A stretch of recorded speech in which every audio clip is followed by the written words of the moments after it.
of the growing share of renewable energy with its variable and intermittent nature in the overall energy mix. Research and development of small and modular nuclear reactors. Nuclear energy is expected to form a very significant part of the energy mix for Vikasit Bharat. Towards that pursuit, our government will partner with the private sector for 1. Setting up Bharat small reactors. 2. Research and development of Bharat small will partner with the private sector for. And 3. Setting up and development of small newer technologies. 2. For nuclear and development of Bharat government will partner with the private sector for. And 3. Will be made available and development of small newer technologies. 2. For advanced ultra supercritical thermal power plants. The development of indigenous technology for advanced ultra supercritical thermal power plants with much higher efficiency has been completed. Indigenous technology, a joint venture between NTPC and BHEL thermal power plants will set up with much higher efficiency 800 megawatt of indigenous technology, a joint venture between NTPC and BHEL thermal power plants will set up with much higher efficiency 800 megawatt fiscal support.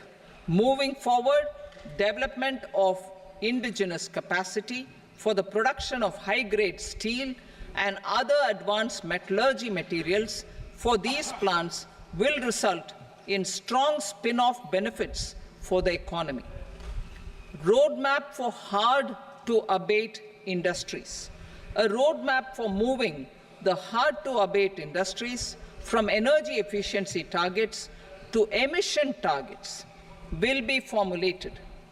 Appropriate regulations for transition of these industries from the current perform, achieve, and trade mode to Indian carbon market mode will be put in place. Support to traditional micro and small industries. An investment-grade energy audit of traditional micro and small industries in 60 clusters, including brass and ceramic, will be facilitated. Financial support will be provided for shifting them to cleaner forms of energy and implementation of energy efficiency measures. The scheme will be replicated in another 100 clusters in the next phase. Priority 7, infrastructure investment by central government. Significant investment the central government has made over the years in building and improving infrastructure has had a strong multiplier effect on the economy.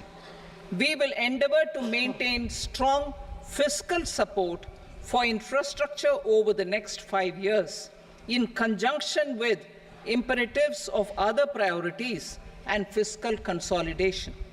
This year, I have provided 11,11,111 crore rupees for capital expenditure.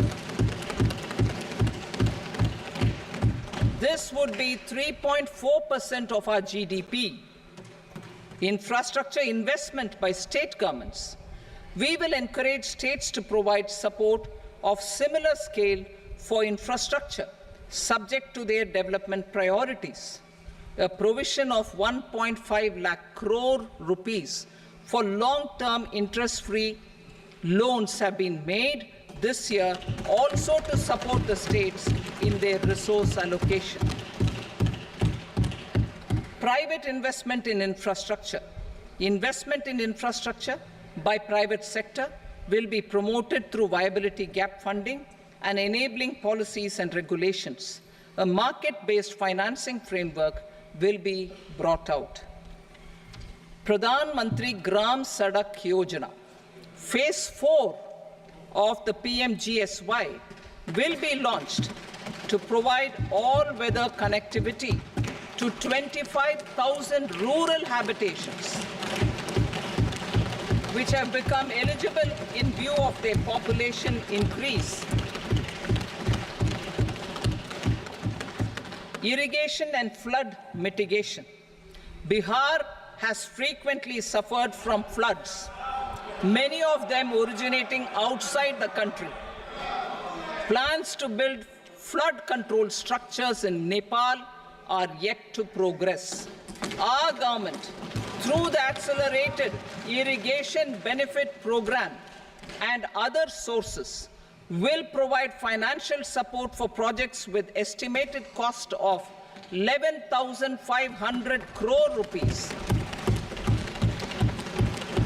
such as the Kosi-Michi intra-state link and 20 other ongoing and new schemes, including barrages, river pollution abatement, and irrigation projects.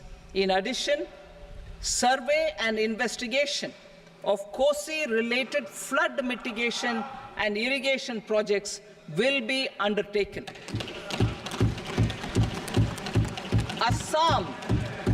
Assam grapples with floods every year by the Brahmaputra River and its tributaries originating outside India. We will provide assistance to Assam for flood management and related projects.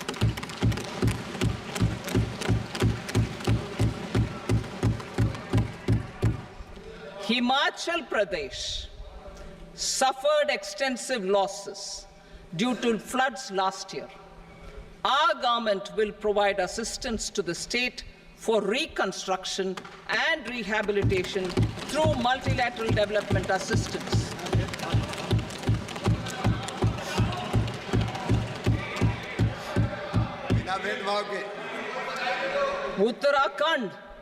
Uttarakhand too suffered losses due to cloudbursts and massive landslides. We will provide assistance to the state. Recently, Sikkim witnessed devastating flash floods and landslides that wreaked havoc across the state. Our government will provide assistance to the state. Tourism has always been a part of our civilization. Our efforts in positioning India as a global tourist destination will also create jobs, stimulate investments, and unlock economic opportunities for other sectors. In addition to the measures outlined in the interim budget, I propose the following measures. Vishnupad Temple at Gaya and Mahabodhi Temple at Bodh Gaya in Bihar are of immense spiritual significance. Comprehensive development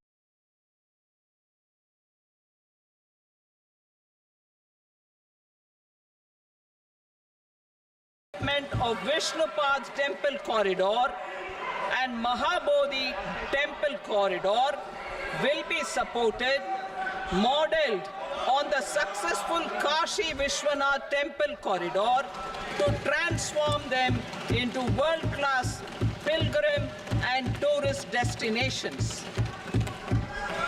Rajgir holds immense religious significance for Hindus, Buddhists, and Jains. The 20th Tirthankara Muniswarata Temple in the Jain temple complex is ancient. The Saptarishi, or the 7 hot springs, form a warm water Brahmkund that is sacred. A comprehensive development initiative for Rajgir will be undertaken. Our government will support the development of Nalanda as a tourist center, besides reviving Nalanda University to its glorious stature.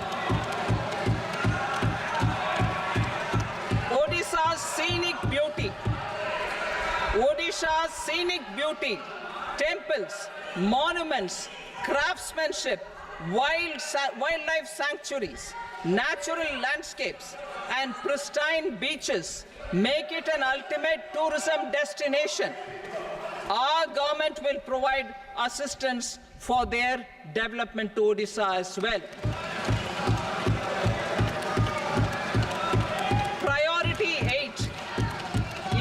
innovation, research and development. We will operationalize the Anusandhan National Research Fund for basic research and prototype development. Further, we will set up a mechanism for spurring private sector-driven research and innovation at commercial scale with a financing pool of 1 lakh crore rupees in line with the announcement in the interim budget. Space economy. With our continued emphasis on expanding the space economy by 5 times in the next 10 years, a venture capital fund of 1,000 crore rupees will be set up. Priority 9, next generation reforms. Economic policy framework. We will formulate an economic policy framework to delineate the overarching approach to economic development and set the scope of the next generation of reforms for facilitating employment opportunities and sustaining high growth. Our government will initiate and incentivize reforms for 1. Improving productivity of factors of production, and 2. Facilitating markets and sectors to become more efficient. These reforms will cover all factors of production, namely land, labor, capital, and entrepreneurship, and technology as an enabler of improving total factor productivity and bridging inequality. Effective implementation of several of these reforms requires collaboration between the center and the states and building consensus as development of the country lies in development of the states. For promoting competitive federalism and incentivizing states for faster implementation of reforms, I propose to earmark a significant part of the 50-year interest-free loan. Working with the states, we will initiate the following reforms.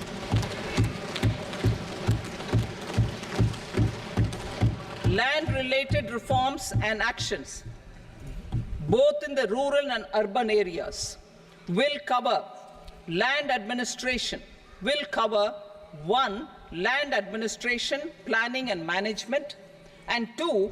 Urban planning usage and building bylaws. These will be incentivized for completion within the next 3 years through appropriate fiscal support. Rural land-related actions. Rural land-related actions will include 1. Assignment of unique land parcel identification number, UL PIN, or Bhu Aadhaar for all lands. 2. Digitization of cadastral maps. 3. Survey of subdivisions, survey of map subdivisions as per current ownership. 4. Establishment of land registry. And 5. Linking to the farmers registry. These actions will also facilitate credit flow and other agricultural services. Urban land-related actions. Land records in urban areas will be digitized with GIS mapping. An IT-based system for property record administration, updating, and tax administration will be established. These will also facilitate improving the financial position of urban local bodies. Labor-related reforms. Services to labor. Our government will facilitate the provision of a wide array of services to labor, including those for employment and skilling. A comprehensive integration of e-Shram portal with other portals will facilitate such one-stop solution. Open architecture databases for the rapidly changing labor market, skill requirements, and available job roles, and a mechanism to connect job aspirants with potential employers and skill providers will be covered in these services. Shram Suvidha and Samadhan portal. Shram Suvidha and Samadhan portal will be revamped to enhance ease of compliance for industry and trade. Capital and entrepreneurship related reforms, financial sector vision and strategy. For meeting financing needs of the economy, our government will bring out a financial sector vision and strategy document to prepare the sector in terms of size, capacity, and skills. This will set the agenda for the next 5 years and guide the work of the government, regulators, financial institutions, and market participants. Taxonomy for climate finance. We will develop taxonomy for climate finance for enhancing the availability of capital for climate adaptation and mitigation. This will support achievement of the country's climate commitments and green transition. Variable capital company structure. We will seek the required legislative approval for providing an efficient and flexible mode for financing leasing of aircrafts and ships and pooled funds of private equity through a variable company structure. Foreign direct investments and overseas investment. The rules and regulations for foreign direct investment and overseas investments will be simplified to 1. Facilitate foreign direct investments, 2. Nudge prioritization, and 3. Promote opportunities for using Indian rupee as a currency for overseas investment. NPS Vatsalya. NPS Vatsalya, a plan for contribution by parents and guardians for minors, will be started. On attaining the age of majority, the plan can be converted seamlessly into a normal NPS account. Use of technology. We have successfully used technology for improving productivity and bridging inequality in our economy during the past 10 years. Public investment in digital infrastructure and innovations by the private sector have helped in improving access of all citizens, particularly the common people, to market resources, education, health and services. We will step up adoption of technology towards digitalization of the economy. Ease of doing business. For enhancing ease of doing business, we are already working on the Jan Vishwas Bill 2.0. Further, states will be incentivized for implementation of the business reforms, action plans, and digitalization. Data and statistics. For improving data governance, collection, processing and management of data and statistics, different sectoral databases, including those established under the Digital India Mission, will be utilized with active use of technology tools. New pension scheme. The committee to review the NPS has made considerable progress in its work. I'm happy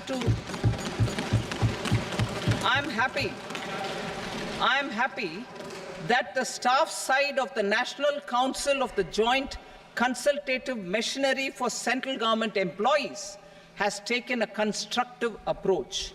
A solution will be evolved which addresses the relevant issues while maintaining fiscal prudence to protect the common citizens.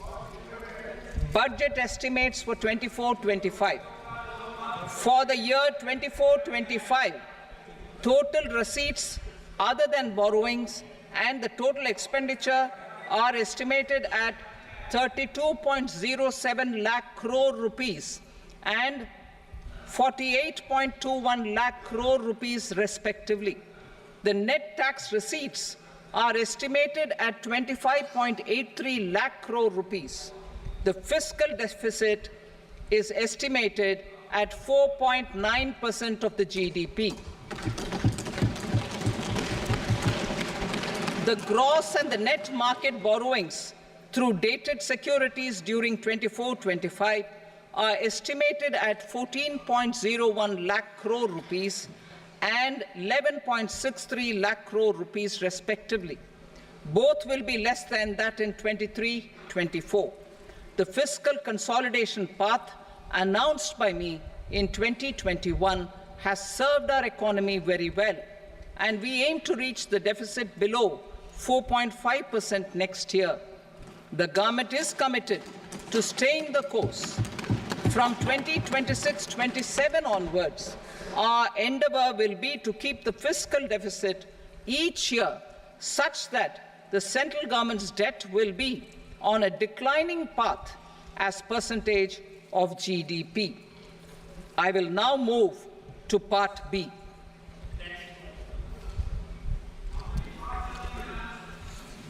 Indirect taxes.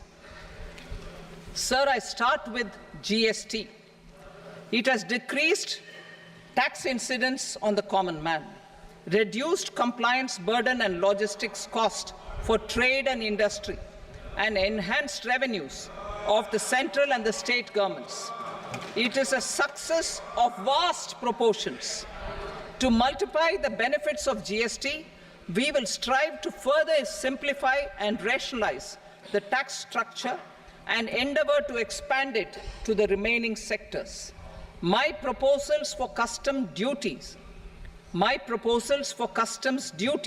intend to support domestic manufacturing, deepen local value addition, promote export competitiveness, and simplify taxation while keeping the interest of the general public and consumers surmount. In Budget 22-23, we reduced the number of customs duty rates. I propose to undertake a comprehensive review of the rate structure over the next 6 months to rationalize and simplify it for ease of trade, removal of duty inversion, and reduction of disputes. I shall now take up sector-specific customs duty proposals. Medicine and medical equipments. To provide relief to cancer patients, I propose to fully exempt 3 more medicines from customs duties.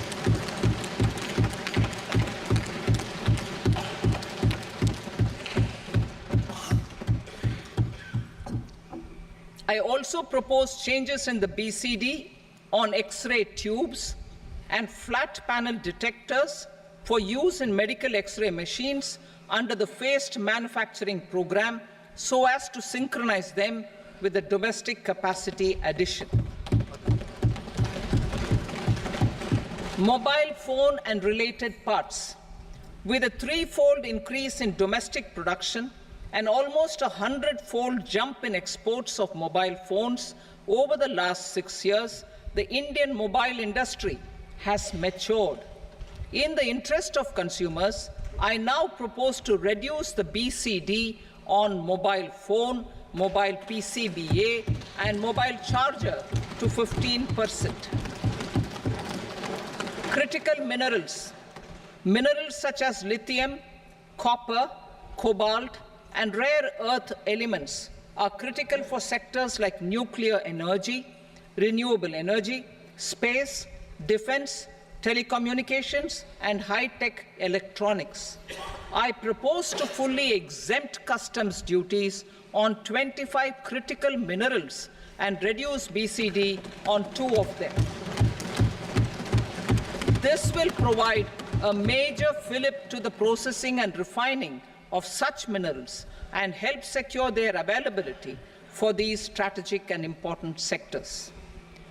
Solar energy. Energy transition is critical in the fight against climate change. To support energy transition, I propose to expand the list of exempted capital goods for use in the manufacture of solar cells and panels in the country. Further, in view of sufficient domestic manufacturing capacity of solar gas, glass, and tinned copper interconnect, I propose not to extend the exemption of custom duties provided to them. Marine products. India's seafood exports in the last financial year touched an all-time high of more than 60,000 crores of rupees. Frozen shrimp accounted for about 2/3 of these exports. To enhance their competitiveness, I propose to reduce BCD on certain broodstock, polychaete worms, shrimp, and fish feed to 5%. I also propose to exempt customs duty on various inputs for manufacture of shrimp and fish feed. Leather and textile. Similarly, to enhance the competitiveness of exports in the leather and textile sectors, I propose to reduce BCD on real down-filling material from duck or goose. I am also making additions to the list of exempted goods for manufacture of leather and textile garments, footwear, and other leather articles for export. To rectify inversion in duty, I propose to reduce BCD subject to conditions on methylene diphenyl diisocyanate MDI for manufacture of spandex yarn from 7.5 to 5%. Furthermore, the export duty structure on raw hides, skin, and leather is proposed to be simplified and rationalized. Precious metals. To enhance domestic value addition in gold and precious metal jewelry in the country, I propose to reduce customs duties on gold and silver to 6% and that of platinum to 6.4%. Other metals. Steel and copper are important raw materials. To reduce their cost of production, I propose to remove the BCD on ferronickel and blister copper. I am also continuing with nil BCD on ferrous scrap and nickel cathode and concessional BCD of 2.5% on copper scrap. Electronics. To increase value addition in the domestic electronics industry, I propose to remove the BCD subject to conditions on oxygen-free copper for manufacture of resistors. I also propose to exempt certain parts for manufacture of connectors. Chemicals and petrochemicals. To support existing and new capacities in the pipeline, I propose to increase the BCD on ammonium nitrate from 7.5% to 10%. Plastics. PVC flex banners are non-biodegradable and hazardous for environment and health. To curb their imports, I propose to raise the BCD on them from 10 to 25%. Telecommunication equipment. To incentivize domestic manufacturing, I propose to increase the BCD from 10 to 15% on PCBA of specified telecom equipment. Trade facilitation. To promote domestic aviation and boat and ship MRO, I propose to extend the period for export of goods imported for repairs from 6 months to 1 year. I'll read that again. To promote domestic aviation and boat and ship maintenance, repair and operations, I propose to extend the period for export of goods imported for repairs from 6 months to 1 year. In the same vein, I propose to extend the time limit for re-import of goods for repairs under warranty from 3 to 5 years. I now move to direct taxes.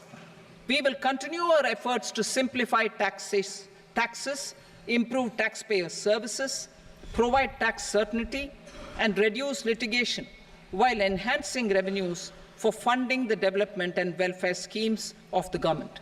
It has been our endeavor to simplify taxation. We have taken a number of measures in the last few years, including introduction of simplified tax regimes without exemptions and deductions for corporate tax and for personal income tax. This has been appreciated by taxpayers. 58% of corporate tax came from the simplified tax regime in the financial year 22-23. Similarly, as per data available till now, for the last fiscal, more than 2/3 have availed the new personal income tax regime. Comprehensive review of the Income Tax Act. I am now announcing a comprehensive review of the Income Tax Act 1961. The purpose is to make the Act concise, lucid, easy to read and understand. This will reduce disputes and litigation, thereby providing tax certainty to the taxpayers. I will also bring down the demand embroiled in litigation. It is proposed to be completed in 6 months. A beginning is being made in the Finance Bill by simplifying the tax regime for charities, tedious rate structures, provisions of reassessment and such provisions, and capital gains taxation. Simplification for charities and tedious. Two tax exemption regimes. The two tax exemption regimes for charities are proposed to be merged into one. The 5% TDS rate on many payments is being merged into the 2% TDS rate, and the 20% TDS rate on repurchase of units by mutual funds or UTI is being withdrawn. TDS rate on e-commerce operators is proposed to be reduced from 1 to 0.1%. Moreover, credit of TCS is proposed to be given in the TDS to be deducted on salary. Further, I propose to decriminalize delay for payment of TDS up to the due date of filing statement for the same. I also plan to provide a standard operating procedure for TDS defaults and simplify and rationalize the compounding guidelines for such defaults. Simplification of reassessment. I propose to thoroughly simplify the provisions for reopening and reassessment. An assessment hereinafter can be reopened beyond 3 years from the end of the assessment year only if the escaped income is 50 lakh rupees or more, up to a maximum period of 5 years from the end of the assessment year. Even in such cases, a time limit of 6 years before the year of the search, as against the existing time limit of 10 years, is being proposed. This will reduce tax uncertainty and disputes. Simplification and rationalization of capital gains. Capital gains taxation is also proposed to be hugely simplified. Short-term gains on certain financial assets shall henceforth attract a tax rate of 20%, while that on all other financial assets and all non-financial assets shall continue to attract the applicable tax rate. Long-term gains on all financial and non-financial assets, on the other hand, will attract a tax rate of 12.5%. For the benefit of the lower and the middle income classes, I propose to increase the limit of exemption of capital gains on certain financial assets to 1.25 lakh rupees per year. Listed financial assets held for more than a year will be classified as long-term, while unlisted financial assets and all non-financial assets will have to be held for at least 2 years to be classified as long-term. Unlisted bonds and debentures, debt mutual funds, and market-linked debentures, irrespective of holding period, however, will attract tax on capital gains at applicable rates. Taxpayer services. All the major taxpayer services under GST and most services under customs and income tax have been digitalized. All remaining services of customs and income tax, including rectification and order giving effect to appellate orders, shall be digitalized and made paperless over the next 2 years. Litigation and appeals. While our concerted efforts to reduce pendency of appeals at various appellate fora are beginning to show good results, it will continue to engage our highest attention. To dispose of the backlog of first appeals, I plan to deploy more officers to hear and decide such appeals, especially those with large tax effect. For resolution of certain income tax disputes pending an appeal, I am also proposing Vivad Se Vishwas Scheme 2024. Further, I propose to increase monetary limits for filing appeals related to direct taxes, excise and service tax in the tax tribunals, high courts and Supreme Court to 60 lakh rupees, 2 crore rupees and 5 crore respectively, with a view to reduce litigation and provide certainty in international taxation. We will expand the scope of safe harbor rules and make them more attractive. We will also streamline the transfer pricing assessment procedure. Employment and investment. I have a few proposals to promote investment and foster employment. First of all, to bolster the Indian startup ecosystem, boost the entrepreneurial spirit, and to support innovation, I propose to abolish the so-called angel tax for all classes of investors. Second, there is tremendous potential for cruise tourism in India. To give a fillip to this employment-generating industry, I am proposing a simpler tax regime for foreign shipping companies operating domestic cruises in the country. Third, India is a world leader in the diamond cutting and polishing industry, which employs a large number of skilled workers. To further promote the development of this sector, we would provide for safe harbor rates for foreign mining companies selling raw diamonds in the country. Fourth, to attract foreign capital for our development needs, I propose to reduce the corporate tax rate on foreign companies from 40 to 35%. Deepening the tax base. I have a couple of proposals for deepening the tax base. First, security transaction tax on futures and options of securities is proposed to be increased to 0.02% and 0.1% respectively. Second, for reasons of equity, I propose to tax income received on buyback of shares in the hands of recipients. Other proposals.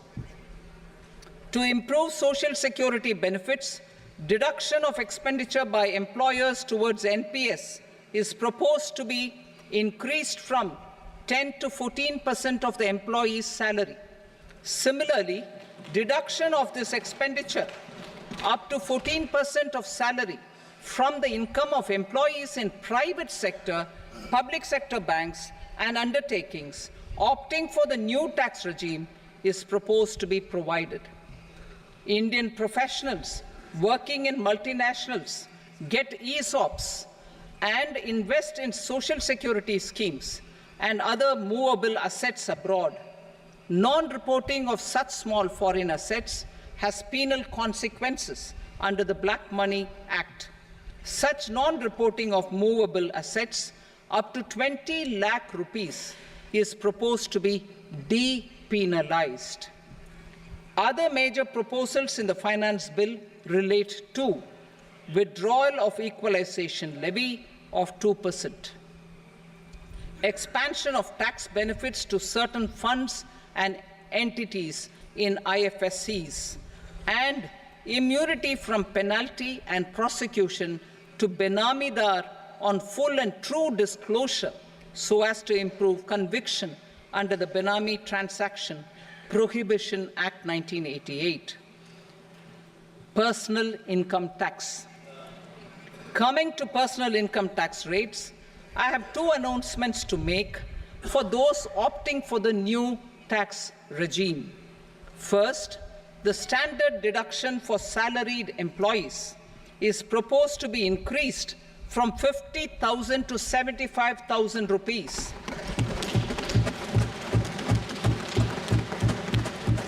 Similarly, deduction on family pension for pensioners is proposed to be enhanced from 15,000 to 25,000 rupees.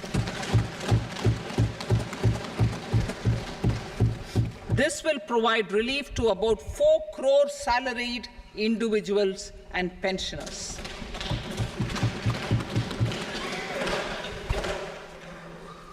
Second, in the new tax regime, the tax rate structure is proposed to be revised as follows: 0 to 3 lakh rupees, nil; 3 to 7 lakh rupees, 5%; 7 to 10 lakh rupees, 10%; 10 to 12 lakh rupees, 15%; 12 to 15 lakh rupees, 20%; and above 15 lakh rupees, 30%. As a result of these changes, a salaried employee in the new tax regime stands to save up to 17,500 rupees in income tax.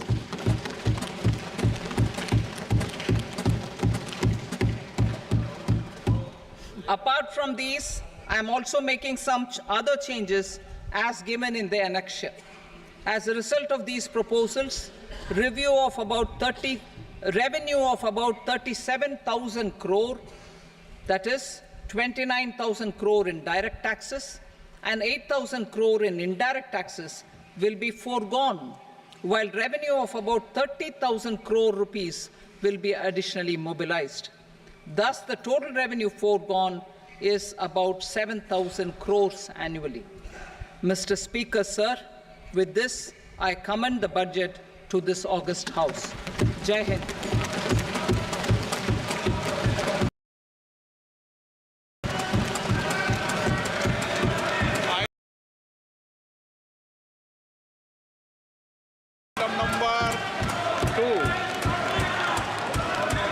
Item number 2.